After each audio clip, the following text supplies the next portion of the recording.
Welcome to public TV news బులెటిన్ల ముందుగా headlines. Mancherial ఆశ్రమ పాఠశాలలో విద్యార్థులకు అస్వస్థత.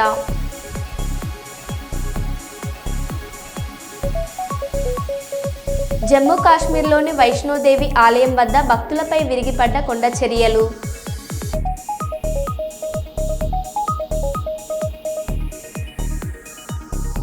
పొడియం లేకపోతే నగ్నంగా ఉన్నట్టు ఉంది అని తెలిపిన పవన్ కళ్యాణ్.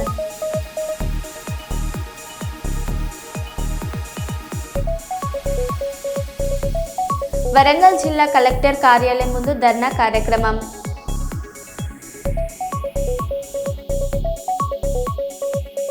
కర్నూలు జిల్లా ఘనంగా ఎల్లమ్మ జాతర చివరి వారం ఉత్సవాలు.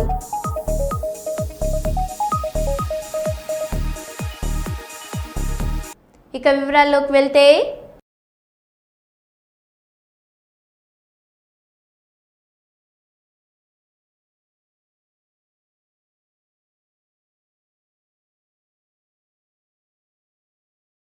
మంచిర్యాల జిల్లా కేంద్రంలోని ప్రభుత్వ గిరిజన ఆశ్రమ పాఠశాలలో ముగ్గురు విద్యార్థులు అస్వస్థతకు గురయ్యారు.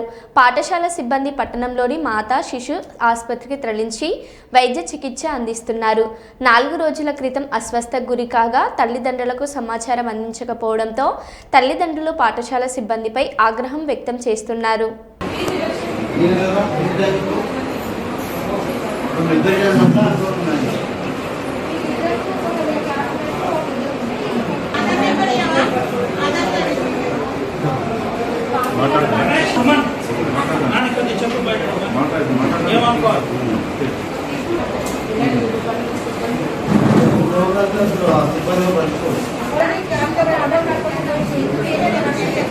ఆధార్ కార్డు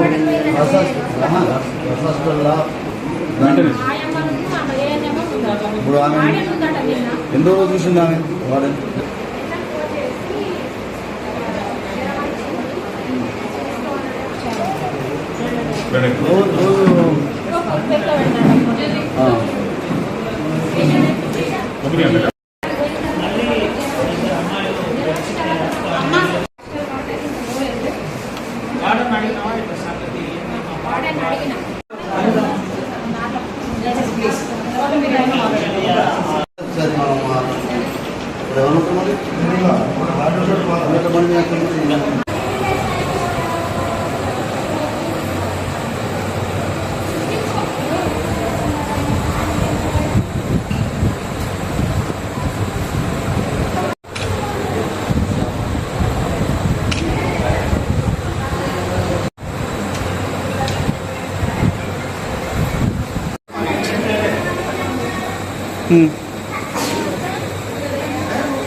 రాష్ట్రంలో విద్యారంగ సమస్యను పరిష్కరించడంలో కూటమి ప్రభుత్వం విఫలమైందని పీడీఎస్యూ రాష్ట్ర అధ్యక్షులు ఎస్ఎండి రఫీ అన్నారు.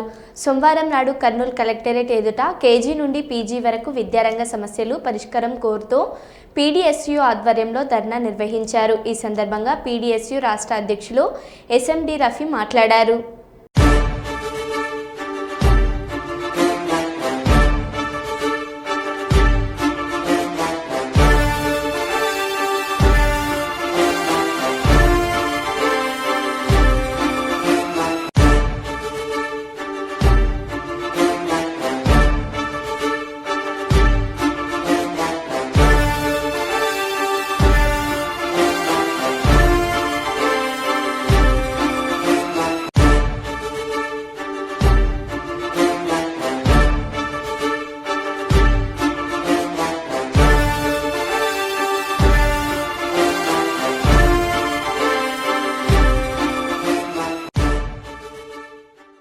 కేసీఆర్ ముఖ్యమంత్రి అయ్యాక తెలంగాణలో ఎకరం అమ్మితే ఏపీలో 10 ఎకరాలు కొనే పరిస్థితి వచ్చిందని చంద్రబాబు నాయుడే చెప్పాడు. కానీ పరిస్థితి ఇప్పుడు మారిపోయింది.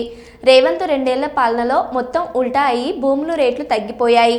రేవంత్ రెడ్డి ఇంకో 2 ఏళ్లు ఉంటే పాత రోజులలా ఏపీలో ఎకరం కొనాలంటే తెలంగాణలో 10 ఎకరాలు అమ్మే పరిస్థితి వస్తుందని హరీష్ రావు అన్నారు. అరే ఒకప్పుడు ఆంధ్రలో ఎకరం అమ్మితే తెలంగాణలో 10 ఎకరాలు వచ్చు. కానీ 10 ఏళ్లలో కేసీఆర్ ముఖ్యమంత్రి అయినాక ఇప్పుడు తెలంగాణలో ఎకరం అమ్మితే ఆంధ్రలో 10 ఎకరాలు వస్తుంది అని ఎవరన్నారు? చూసిందా మీరందరు? ఇప్పుడు రేవంత్ రెడ్డి వచ్చి 2 ఏళ్లు కాలే, సీన్ రివర్స్ అయింది. అయిందాకా లేదా? మొన్న నేను సిద్దిపేట పోయినా, ఊరు గంగాపూర్ అని, చిన్నకోడూరు మండలం గంగాపూర్ ఊరికి పోయినా. ఒక మన కార్యకర్త చనిపోతే మాట్లాడించడానికి పోయినా. కొద్దిసేపు మాట్లాడినాక కూర్చున్నా. ఏం సంగతి అన్నాక ఎరువులు ఈ బాధలన్నీ చెప్పుకుంటా, ఎవడైనా లగ్గం ఉండి అమ్ముకుందామంటే భూమి అమ్ముతలేదు సార్. ఏమైతుందంటే 40 లక్షలకి అడుగు తీయలేదు, ఇప్పుడు 20కి ఇస్తామంటే కూడా ఎవడు వస్తలేడు అన్నాడు. అంటే ఇప్పుడు ఏమైంది? సీన్ రివర్స్ అయింది. ఆడ చంద్రబాబు నాయుడు అయింది, రేవంత్ రెడ్డి అయింది. ఇప్పుడు ఏమైతుంది? ఇప్పుడు మళ్ళా ఆంధ్రలో ఎకరం అమ్మితే తెలంగాణలో 2 ఎకరాలు వస్తుంది. అయిందా లేదా? గజ్వేల్లో మీ అందరికి అనుభవమే ఉంటుంది. రేట్లు తగ్గినాయా పెరిగినాయా? ఎంత తగ్గినాయి? సగానికి సగమైంది. ఇంకా 2 ఏళ్ళు ఉంటే ఇంకేమవుతుందో? దోసార్లు సగమైంది. ఈ రేవంత్ రెడ్డి ఇంకో ఏడాది 2 ఏళ్ళు ఉంటే ఇంకెంత తగ్గుతుంది? బేరాలు బంధు, కార్లు గుంజుకపోతుర్రు, మోటార్ సైకిళ్లకు ఇన్స్టాల్మెంట్లు లేవు, దుకాన్లు బంద్ అయిపోయినాయి, డీజిల్ కు పైసలు లేవు, బేరాలు లేవు, కొత్తగా ఇల్లు కట్టేవాడు లేడు, ప్లాట్ కొనేటోడు లేడు. ఎవడన్నా అవసరం పడి భూమి అమ్ముకుందామంటే కొనే దిక్కు లేదు. నిజమేనా? ఇది రేవంత్ రెడ్డి పాలన పుణ్యం. ఎవరు తృప్తి? నంద్యాల జిల్లాలోని బనగానపల్లె మండలంలోని ప్రముఖ శైవ క్షేత్రమైన యాగంటి శ్రీ ఉమామహేశ్వరమ్మ స్వామి దేవస్థానంలో ప్రత్యేక పూజలు నిర్వహించి దర్శించుకున్న వైఎస్ఆర్సీపీ నంద్యాల జిల్లా అధ్యక్షులు పాణ్యం మాజీ ఎమ్మెల్యే శ్రీ రాంభూపాల్ రెడ్డి మరియు సతీమణి శ్రీమతి కాటసాని ఉమామహేశ్వరమ్మ.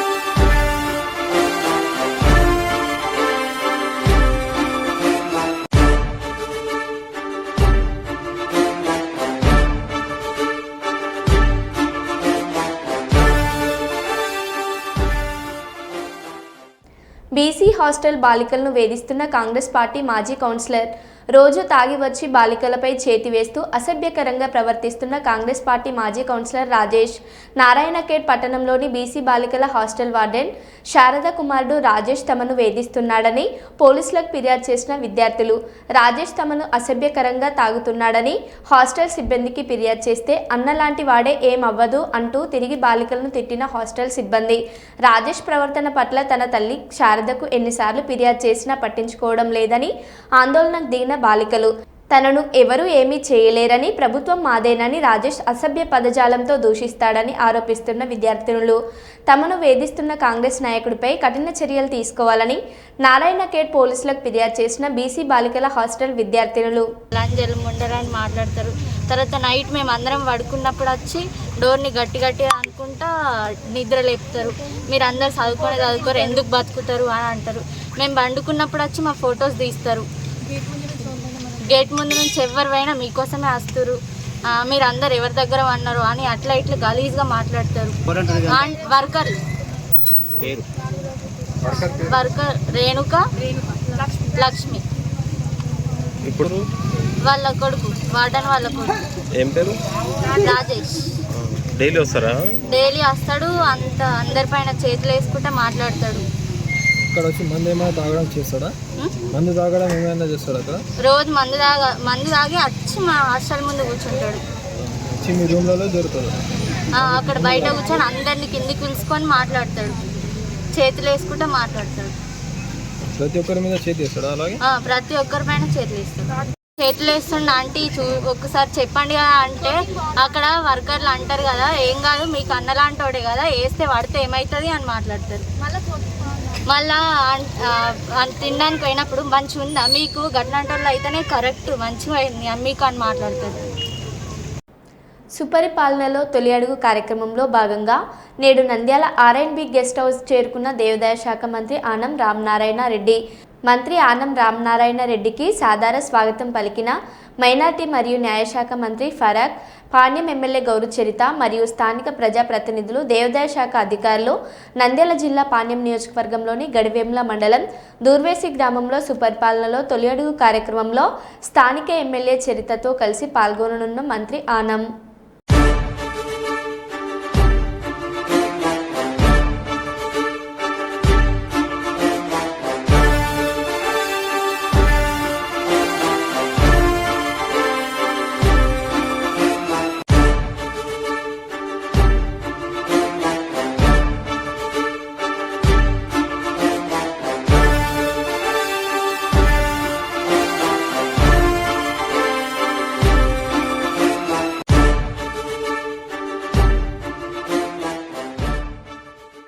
భార్య చేతిలో హత్యకు గురైన భర్త వేరే వాళ్లతో మాట్లాడుతుందని అనుమానించడాన్ని భర్తను హత్య చేసిన భార్య. వికారాబాద్ జిల్లా తాండూరు మండలం మల్కాపూర్ గ్రామంలో భర్తపై దాడి చేసి హత్య చేసిన భార్య. మృతుడు రెడ్డిపల్లి వెంకటేశ్వరగా గుర్తింపు. కేసు నమోదు చేసుకుని దర్యాప్తు చేస్తున్న పోలీసులు. ఈరోజు రెడ్డిపల్లి అందిరమ్మ అనే ఆమె మల్కాపూర్ చెందిన ఒక లేడీ వచ్చేసి కరంపూర్ పోలీస్ స్టేషన్ దరఖాస్తు ఇచ్చింది. వాళ్ళ కొడుకు వెంకటేష్ని చంపినారని, వాళ్ళ కోడలు పాండరి అనే వాళ్ళు చంపి గొంతు విసిగి చంపినారు అని దరఖాస్తు ఇచ్చింది. ఆ దరఖాస్తు పైన వెరిఫై చేస్తుంది. ఆమె ఇచ్చింది నోటీస్ ఏంటంటే వేరే వాళ్ళతోటి మాట్లాడుతున్నది అనే అనుమానంతో వాళ్ళ భర్త ఊరికే వెంకటేష్ ఎవరైతే ఉన్నారో అని అడగడం వల్ల వీళ్ళు ఈ భార్య, వీళ్ళు వాళ్ళ మామ ఇద్దరు పాండరి వీళ్ళిద్దరు కలిసి చంపేసినారు నా కొడుకునని చెప్పి ఆమె దరఖాస్తు ఇచ్చింది. దానిపైన పరిశోధిస్తుంది. త్వరలోనే ఉంటుంది. ప్రాథమికంగా వాళ్ళు ఇచ్చిన కంప్లైంట్ ప్రకారం వైర్తో కానీ తాడుతో కానీ చంపినట్టు పిఎంఈ రిపోర్ట్ వచ్చిన తర్వాత దాని గురించి డీటెయిల్స్ చెప్తాం. క్వాలిటీ ఇస్తుంది కూడా వెరిఫై చేస్తాం. రూలింగ్ పార్టీకి చెందిన ఎమ్మెల్యేని చంపుతామని బెదిరింపులు వస్తున్నాయంటే అతని పేరు ఎందుకు ఎమ్మెల్యే బయట పెట్టడం లేదు? ప్రభుత్వం ఏం చేస్తుంది? వాళ్ళ సొంత పార్టీ ఎమ్మెల్యేను ఎందుకు రక్షించుకోలేకపోతుంది? చైతన్యపురిలో సిపిఐ నాయకుడిని, మెదక్ జిల్లాలో ఒక కాంగ్రెస్ నాయకుడిని కాల్చి చంపితే పోలీసులు ఏం చేస్తున్నారు? అదే స్కామ్ల మీద ప్రశ్నలు అడుగుతూ పొద్దున బ్యానర్ కడితే అందరినీ మధ్యాహ్నం లోపు అరెస్టు చేశారు. ప్రతిపక్షంలో ఏమో రీట్వీట్ కొడితే అరెస్టు చేశారు. అదే అధికార పార్టీ ఎమ్మెల్యే మీద హత్యాయత్నం జరిగితే వాళ్లను పట్టుకోలేకపోతున్నారు. సీసీటీవీ ఫుటేజ్ ఎందుకు బయటకు తీయడం లేదు? లేదా మీరు ఏమైనా సెక్యూరిటీ ఎక్కువ ఇస్తారని దాడి చేయించుకున్నారా అని బీఆర్ఎస్ నాయకుడు మన్న క్రిషాంక్ అన్నారు. ఇలా హత్యలు జరుగుతున్నాయి. సిపిఐ నాయకుడు దాంతోనే ఆయనని షూట్ చేశారు. మెదక్లో కాంగ్రెస్ నాయకుడు ఆయనని షూట్ చేసి చంపారు. ఇట్లా బ్యాక్ టు బ్యాక్ హత్యలు జరుగుతున్నాయి. అదే ఇక్కడ పోలీసులేమో మొన్న ఒక బ్యానర్ మా వాళ్ళు వేస్తే ఏది దాంట్లో బొమ్మలు లేవు, ఏం లేవు, ప్రశ్నలు అడిగారు అంతే. ఈ స్కాములు అవుతున్నాయి, కుంభకోణాలు అవుతున్నాయి అనగానే పొద్దున బ్యానర్ పడ్డది, మధ్యాహ్నం కల్లా బ్యానర్ కట్టిన వాళ్ళను, బ్యానర్ డిజైన్ చేసిన వాళ్ళను, నిలబడి వేయించిన వాళ్ళను అరెస్ట్ చేశారు. సరే చేసిరు, దాన్ని న్యాయబద్ధంగా ఎదుర్కొంటారు. ప్రతిపక్షాన్నేమో మీరు ఇంత స్పీడ్ గా ఎవరైనా రీట్వీట్ కొడితే సోషల్ మీడియాలో అరెస్ట్, రీట్వీట్ కొడితేనే ఫలానా ఎవరో పెడితే దాన్ని రీట్వీట్ కొడితే అరెస్ట్. మరి ఇక్కడ ఎమ్మెల్యే మీద హత్యాయత్నం జరిగితే వీరేమో 50 మంది అంటారు. ఇంకా మీ మీడియా వాళ్ళందరూ కూడా 50 మందిని నోటు పంపించారు. కానీ అక్కడనేమో మళ్ళా 6 బైకులు అని చెప్తారు. 6 బైకులలో 50 మంది ఎట్లా కూర్చుంటారు? 6 బైకులని పోలీసు వాళ్ళు స్పష్టంగా చెప్పారు. సీసీటీవీ ఫుటేజ్ రిలీజ్ చేయాలి. ఇక్కడ బ్యానర్ దగ్గరనేమో సీసీటీవీ ఫుటేజ్ ఆధారంగా మొత్తం అంతా అరెస్టులు చేశారు కదా. మరి ఇక్కడ ఎమ్మెల్యే మీద హత్యాయత్నం జరిగితే సీసీటీవీ ఫుటేజ్ ఎందుకు బయటకు వస్తలేదు? ఎమ్మెల్యే గారు డ్రామా చేసిర్రా? సెక్యూరిటీ కావాలనా? అదనపు సెక్యూరిటీ కావడం కోసం ఇదంతా డ్రామా చేస్తున్నారా? లేదు నిజంగానే ఉన్నదా? నిజంగా ఉంటే ఖచ్చితంగా విచారణ చేపట్టాలి. మేము కమిషనర్ సివి ఆనంద్ గారిని డిమాండ్ చేస్తున్నాం. దీని మీద ప్రెస్ మీట్ పెట్టి మాకు ఈ విచారణ మీద ఎక్స్ప్లెయిన్ చేయాల్సిన బాధ్యత మీకున్నది. ప్రభుత్వంలో ఉన్నవాళ్ళు, మా దళిత ఎమ్మెల్యే, మా నియోజకవర్గం ఎమ్మెల్యే, ఆయనకి ఏమైనా జరిగితే ఎక్క మరి? అంత హత్యాయత్నం జరిగినప్పుడు, అటెంప్ట్ మర్డర్ జరిగినప్పుడు వాళ్ళ మీద ఏం సెక్షన్స్ వేసిర్రు? అరెస్ట్ చేసిర్రా? ప్లాన్డ్ క్రైమా? ఎందుకంటే ప్రీ ప్లాన్డ్ గా అనే పదం వాడారు ఎమ్మెల్యే గారు. ప్రీ ప్లాన్డ్ గా జరిగింది అని అంటే డెఫినెట్ గా ఎవరు అబెట్మెంట్ చేసింది, ఎవరు అబెట్మెంట్ ఆఫ్ క్రైమ్ ఎవరిది, అటెంప్ట్ టు మర్డర్ ఎవరిది, ఏం సెక్షన్స్ పడ్డాయి ఇప్పటి వరకు, ఎంతవరకు విచారణ వచ్చింది దీని మీద? లేదు, ఇది కేవలం ఎందుకంటే సైరన్లు వేసుకొని వెళ్తూ ఉంటారు కాబట్టి. ఎందుకంటే నిన్న పోలీసు వాళ్ళు వాళ్ళ పొద్దున్న చెప్పే ప్రకారం ఏంటంటే సైరన్లు వేసుకున్నారు, వెళ్లే వాహనదారులకు ఇబ్బంది అయింది కాబట్టి అదేదో న్యూసెన్స్ లాగా అయింది అని పోలీసు వాళ్ళు చెప్పేబట్టి. సో ఈ సైరన్లు ఇంకా నియోజకవర్గం మీద రుద్దడానికి, ఇంకొక కొందరు బలగాలు కావడానిక ఇదంతా? విశ్రాంత ఉద్యోగుల సమస్యలు కేంద్ర ప్రభుత్వం తీర్చాలి. జిల్లా గౌరవ అధ్యక్షులు వాకిటి శ్రీధర్. కనీస పెన్షన్ 7,500 అమలుపరచాలి. రాష్ట్ర కార్యదర్శి సత్యమ్మచారి. ఆగస్టు 2న చెలో ఢిల్లీ పెన్షన్ లేని రోడ్డు రవాణా సంస్థ ఉద్యోగులు మినిమం పెన్షన్ 7,500 ప్లస్ డిఏ, భార్యాభర్తలకు వైద్య సౌకర్యం, వీటిపై భారతదేశ అత్యున్నత న్యాయస్థానం సుప్రీంకోర్టు గత 4 సంవత్సరాల క్రితంపై తెలిపిన వసతులు సంఘటిత అసంఘటిత కార్మికులకు ఇవ్వాల్సిందే అని, వీటిని కేంద్ర ప్రభుత్వం అయిన బీజేపీ ప్రభుత్వానికి సూచన చేయడం జరిగింది. రోజు వనపర్తి జిల్లా ఆర్టీసీ విశ్రాంత ఉద్యోగుల సమావేశానికి అధ్యక్షత వహించినటువంటి రాష్ట్ర కార్యదర్శి సత్యన్న గారు, అదేవిధంగా జిల్లా కమిటీ సభ్యులు కేఆర్సి రెడ్డి గారు, ప్రధాన కార్యదర్శి, మిగతా పెద్దలందరికీ కూడా రావాలని అంకుల్ వైస్ ప్రెసిడెంట్, అదేవిధంగా జిల్లా కమిటీ, పట్టణ కమిటీ అందరికీ కూడా హృదయపూర్వక నమస్కారాలు తెలియజేస్తూ, మీ అందరికీ తెలుసు విశ్రాంత ఉద్యోగుల కోరికల కోసం అనాదిగా మనం కేంద్ర ప్రభుత్వం మీద పోరాటం చేస్తూ వస్తూ ఉన్నాం. రాష్ట్ర సంస్థ అయినటువంటి ఆర్టీసీ పైన కూడా పెద్ద మేరకు గతంలో ఒత్తిడి తెచ్చి అనేక కోరికలు మనం సాధించుకోవడం జరిగింది. మరి అదేవిధంగా మనకు రావాల్సినటువంటి కనీస పెన్షన్ 7,500 2014 కంటే ముందు రిటైర్డ్ అయినటువంటి వాళ్లకు ఇప్పటి వరకు ఇవ్వలేదని చెప్పేసి మనం 2003 సంవత్సరం కంటే ముందు కూడా పెద్ద ఎత్తున పోరాటాలు చేశాం.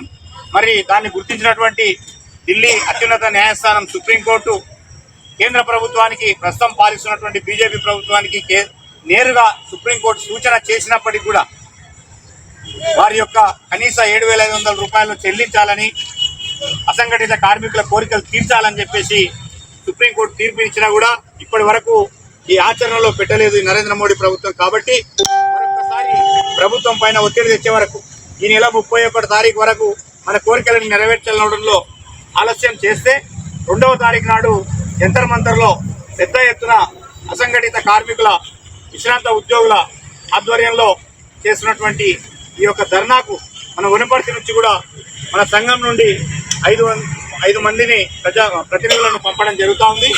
అక్కడ మన వైపు నుంచి కూడా మన జిల్లా అధ్యక్షుడిగా నేను ఇక్కడ నుంచి వెళ్ళేటటువంటి 5 మందికి అక్కడ సౌకర్యాన్ని ఏర్పాటు చేశాను. చాలా బ్రహ్మాండంగా ఉంటుంది. పోరాటంలో మీరందరూ కూడా పాల్గొని ఈ యొక్క కోరికలను తీర్చడంలో మేము మీ పక్షాన ఉంటామని తెలియజేస్తూ మీ అందరికీ మరొకసారి నమస్కారాలు తెలియజేస్తున్నాం. జై హింద్. తమ్ముడు ఒక ఫోటో తీయం. సినిమా తీయాలంటే ఎన్నో యుద్ధాలు చేయాలని హీరో పవన్ కళ్యాణ్ అన్నారు. హరిహర వీరమల్లు విడుదల సందర్భంగా ఇవాళ స్పెషల్ ప్రెస్ మీట్ నిర్వహించారు. ఈ సందర్భంగా పవన్ మాట్లాడారు. ఈ స్టార్ కాస్టింగ్ ఒకటి అంటే చిత్ర పరిశ్రమ మీద ఎందుకు ఇంత గౌరవం అంటే మనందరం కులాల మీద, మతాల మీద, ప్రాంతాల మీద, భాషల మీద కొట్టుకుంటూ ఉంటాం. But any film industry take in this world, especially Indian film industry, దీనికి there is no caste discrimination, there is no region discrimination, there is no religion discrimination, nothing. It's purely your creative potentiality, purely your creative ability. నువ్వు చిరంజీవి గారి తమ్ముడు కావచ్చు, చిరంజీవి గారి కొడుకు కావచ్చు, లేదంటే ఇంకొకళ్ళు అబ్బాయి కావచ్చు, మేనల్లుడు కావచ్చు, ఇట్ డజంట్ మ్యాటర్. నీకు టాలెంట్ లేకపోతే నువ్వు నిలబడలేవు, నీకు సత్తా లేకపోతే నువ్వు ఇక్కడ ఉండలేవు. అది నా కొడుకైనా సరే. ఇట్ ఆల్ డిపెండ్స్ నీకు ఎంత టెనాసిటీ ఉంది, ఎంత పర్సీవరెన్స్ ఉంది, ఎంత నిలబెట్టుకోగలవు, ఎంత నిలదొక్కుకోగలవు, ప్రతికూలతలు ఎంత బలంగా నిలబడగలవు. ఒక నిర్మాత సినిమా తీయడం అంటే ఒక యజ్ఞం చేయడం లాంటిది. తిట్లు తినాలి, ఇబ్బందులు. జమ్మూ కాశ్మీర్లోని కాత్రాలో వైష్ణవాదేవి యాత్రలో ప్రమాదం చోటు చేసుకుంది. భారీ వర్షాల వల్ల సోమవారం ఉదయం తీర్థయాత్ర మార్గం సమీపంలో కొండ చర్యలు విరిగిపడి 4 యాత్రికులు గాయపడ్డారు. పాత ట్రాక్లో రాకపోకలు నిలిచిపోయాయి. గాయపడ్డ వారిని ఆసుపత్రికి తరలించగా మరో 40 గంటల పాటు భారీ వర్షాలు ఉంటాయని అధికారులు హెచ్చరించారు. एक ही बारी पूरा का पूरा पहाड़ नीचे आया है और कभी सोचा नहीं था कि पुराने मार्ग में भी ऐसा कुछ नहीं होगा, बट अब पता नहीं कितने लोग नीचे फंसे हुए हैं कितने नहीं, और सारे लोग यहाँ पे लगे हुए हैं सबको रेस्क्यू करने के लिए, बिकॉज घोड़े पिट्ठू वालों के साथी भी अंदर हैं, तो वो तो पूरी कोशिश कर रहे हैं कि जितनी जल्दी हो सके उनको हॉस्पिटल पहुंचा के उनका इलाज किया जाए।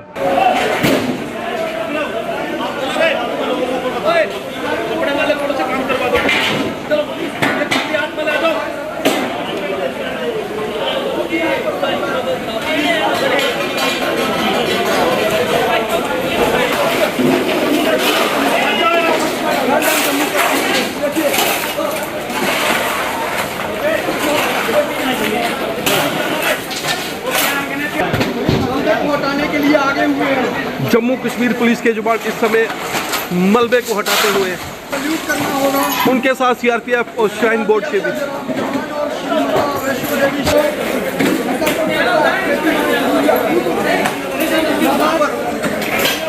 Shri Mata Vaishno Devi shrine board Jammu Kashmir police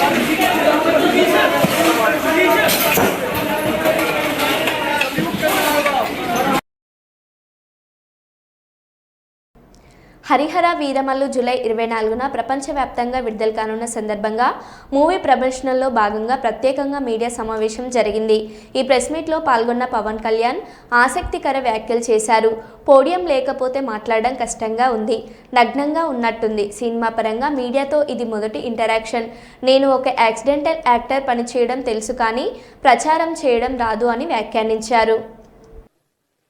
కొంచెం అందరూ మీరు దయచేసి వస్తే let me have an interaction. అంటే నా జీవితంలో మొట్టమొదటిసారిగా ఎప్పుడు చేశాను ఇంత, నాకు పొలిటికల్ ఇంటరాక్షన్ చేశాను కానీ మీడియా మిత్రులతోటి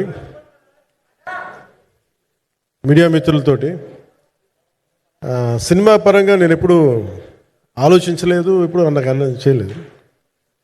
ఫస్ట్ టైం మొదటిసారి నేను ఎప్పుడు కొంచెం మొహాట పడతాను మాట్లాడటానికి సినిమాకి సంబంధించినంత వరకు.